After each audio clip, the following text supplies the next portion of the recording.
Since I was little, I didn't talk a lot about my family life. In all honesty, I was kind of embarrassed by it. Sure, a lot of people live with their grandparents, but I live with my grandparents because my mom is addicted to drugs and alcohol. I never realized the degree I kept that hidden to until my 8th grade year. From a child's point of view, I couldn't understand why my mom was never there. I certainly couldn't understand why so many lies were told to me by her. I'll be back soon, honey, and no, I'm not talking with those old friends again, were two of the lies I heard many times as a child.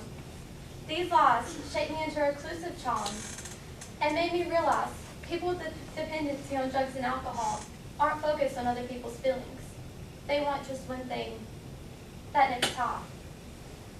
In September of 2012, my grandparents decided they had dealt with enough of the lies and drama my mom's addiction brought with her.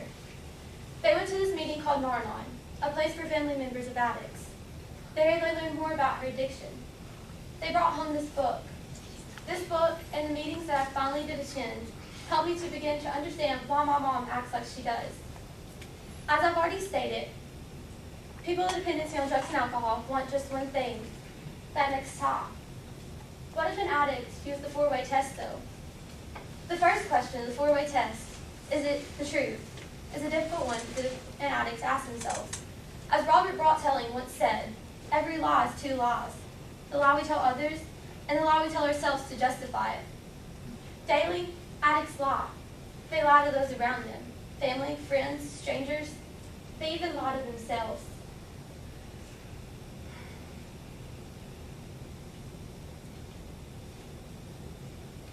If an addict decided to ask themselves if they were telling the truth, they could see they weren't. They could see the hurt they caused those around them. Henry David Thoreau sums this part of the 4-way test up rather nicely. Rather than love, than money, than fame, give me the truth. That is something we can ask everyone we come in contact with daily. Simply ask them for the truth. The second question of the 4-way test, is it fair to all concerned? It's equally as difficult for an addict to ask themselves. To be fair means to be in accordance with the standards, a dictionary definition, of course. Standards of parent-child relationship are displayed every day in the media. The parent tells the child what to do, the child listens, oftentimes argues for a bit, and then all is good.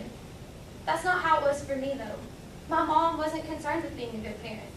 To her, fair was going out and partying all week or weekend, and having my grandparents watch my sisters and me every day. That's not what fair meant to me, though. To be fair means you think of others. You treat them as you want to be treated. You use the golden rule. I had my mother complain to me one day because I, as a teenager, was able to go out and do more things than she was, even though she'd been at a friend's house all week. If addicts thought more of others than of their own pleasures, maybe they would stop their bad habits. The third question of the 4-way test is, will it build goodwill and better friendships? Watching my mom go from house to house made me realize those people weren't really her friends. She wasn't doing things to build better friendships. She was using those people to get her next top. What if an addict decided to make friends, though? True friends. From my experience with friends, I've learned that a friend will be there for you no matter what. My best friend has been there for me through thick and thin.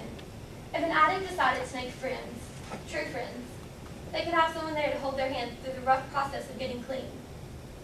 The final question of the 4-way test is, will it be beneficial to all concerned? Putting yourself in danger isn't beneficial. Daily, addicts put themselves in danger. And the scary part is, when they're high, they can't see the dangers they present. When I lived with my mom, my sisters and I were neglected, both physically and emotionally. One of my sisters was like a feral child. She hadn't had the necessary love a child should get. Another sister had bruises on her, from where she was spanked harder than a child should have been. And my diet wasn't as it should have been. I was malnourished and had issues with my stomach. If my mom had asked herself, will it be beneficial to those concerned, when she got high, maybe these things wouldn't have happened. If addicts thought more about everyone around them, things would be better. Now, I don't mean to make my life sound like it's been terrible, because it hasn't. I've had loving friends and family members surrounding me my entire life. Addiction is just a personal topic for me, though, so why not speak on something I know about? Addicts choose to take that drug for the first time. But oftentimes, it goes from a choice to a need for them to function normally. Maybe one day, though, in recovery centers across America, a recovering addict can be taught the 4-way test to help them become the better person we know they are and can be. Thank you.